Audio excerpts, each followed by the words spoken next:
साहब पीछे हैं। सूर्य फातिहा के बाद जम सूर्य में गलती हो गई। उलमा मौजूद हैं। जम सूर्य में गलती हो गई। मैं वज़ू खाने में वज़ू कर रहा था। मैं ये समझाना चाहता हूँ कि लोग जो एतराज़ करते हैं उस पर आप तवज्जो ना दें। उसको समझाने के लिए ये मिसाल दे रहा हूँ और हकीकत है। उलमा से पूछ सकते हैं। इमाम साहब नमाज पढ़ा रहे हैं, सूर्य फातिहा पढ़ रहे हैं, जम सूरा पढ़ा जा रहा है, गलती हो गई। मैं हूँ या हाफिज साहब हो, वज़ू करते करते मैंने लुक़मा दे दिया। मैंने लुक़मा दिया और वो भी सही लुक़मा दिया। उलमा की मौजूदगी में मैं कह रहा हूँ कि जब लुक़मा दिया तो इमाम साहब को पता नहीं कि पीछे से लुक़मा आया, उन्हें तो पता नहीं कि मुक्तदी दिए या बाहर जमात वाले के अंदर वाला दिया या बाहर वाला दिया, लुक़मा ले लिए। मगर मसला ये है कि जमात के जब बाहर वाला जब लुक़मा देता है तो उसकी नमाज फासिद हो जाती। उसकी नमाज फासिद हो जाती। क्यों? इसलिए कि लुक़मा देने वाला वो जमात में शरीक नहीं था। अब बताओ दोस्तों, जो शख्स लुक़मा देने वाला जमात में शरीक ना हो, जमात के बाहर रहकर अगर वो लुक़मा दे तो उसकी नमाज गई। इसलिए कि लुक़मा देने वाला जमात में नहीं है।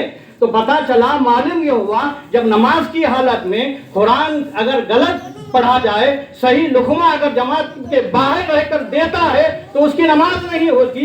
ऐसे ही मेरे दोस्तों और बुजुर्गों, अगर कोई मिलाद को हराम व नाजायज कहता है, फातिहा को हराम व नाजायज कहता है, उर्स को हराम व नाजायज कहता है, मेरे नबी को अपना जैसा बशर कहता है, तो तुम उससे कह दो कि ये जमात के बाहर है। जिस तरह नमाज की हालत में जमात के बाहर रहकर अगर लुक़मा दे दिया जाए, अगर लुक़मा ले लिया जाए तो नमाज नहीं होगी। और ये शख्स जो मेरे नबी की बारगाह में तौहीन करेगा, गुस्ताखी करेगा, तो समझ जाओ बाबा तुम जमात के बाहर हैं। अगर हम तुम जमात के बाहर रहने वाले का अगर लुक़मा ले लेंगे, वहां नमाज नहीं होगी तो यहाँ हमारा ईमान नहीं होगा, यहाँ हमारा ईमान नहीं होगा। और एक बात बताकर मैं अपनी जगह ले लूं कि हुजूर पाक सल्लल्लाहु अलैहि वसल्लम नूर भी हैं, बशर भी हैं। हुजूर को नूर भी मानना, बशर भी मानना।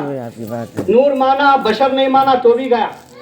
बशर माना, नूर नहीं माना तो भी गया। दोनों को मानना, और दोनों को मानने वाले सिर्फ और सिर्फ अहले सुन्नतुल जमात। सुभान अल्लाह। और एक बात मैं बताकर अपनी जगह ले लूं। आप बताओ, मिसाल ये कि अब देखो, हुजूर नूर हैं, हकीकत है। हुजूर बशर हैं, मगर बशरियत हकीकत नहीं, लिबास है हुजूर का। हुजूर का ये लिबास है, बशरियत। हुजूर नूर है मानना, बशर है मानना, मगर बोलना नहीं। बोले आप वो कैसा भाई? अब देखो, अभी मौलाना साहब ने कहा कि दीनी रिश्ता एक खूनी रिश्ता। दीनी रिश्ता खूनी रिश्ते से अफजल है ना, सब जानते हैं, सब मानते हैं, है ना। अब वो कैसे? हुजूर जब बशर हैं तो बोला क्यों नहीं जाना? हर चीज़ जो हकीकत होती है वो बोली भी नहीं जाती। अब जैसे आप सबके यहाँ, आपके सबके घरों में सबके मामू हैं, मामू हैं, अब्बा हैं, अम्मी हैं। अब देखो, हकीकत जो चीज़ होती है मगर बोली नहीं जाती। जैसे कि मामू हैं आपके, अब मामू को ये कह के बुलाए, अब्बा के साले इधर आ, अच्छा दिखेगा। ये अब्बा के साले तो इधर आ। अम्मी को बोले ये अब्बा की जोरू इधर आ। बाप को बोले ये अम्मी के शौहर मर्द इधर आ। ये अच्छा दिखेगा? नहीं। ऐसा दिखेगा तो क्या बोलेंगे मालूम?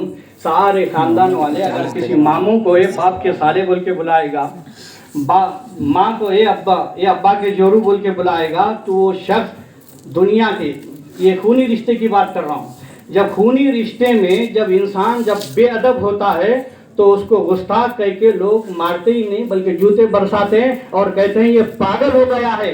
वो कहेगा अरे मैं कैसे भाई, हकीकत तो है, वो अब्बा के साले नहीं तो मामू कैसे, वो अब्बा की जोरू नहीं तो माँ कैसे?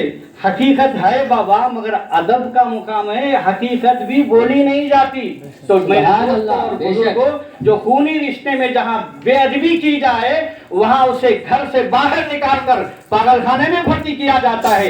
ये तो दीनी रिश्ता है मेरे नबी का। अगर यहाँ जब नबी की बारगाह में तौहीन करता है और सहाबा की बारगाह में तौहीन करता है, शुहदा या औलिया अल्लाह की बारगाह में तौहीन करता है, जिस तरह हम खूनी रिश्ते में जब बेअदबी करता तो घर से बाहर निकाल दिया जाता है, तो जब दीनी रिश्ते में कोई नबी और शुहदा औलिया की बारगाह में जब तौहीन कर दिया जाता है तो उसे दीन और इस्लाम से निकाल दिया जाता है, वो काफिर हो जाता है।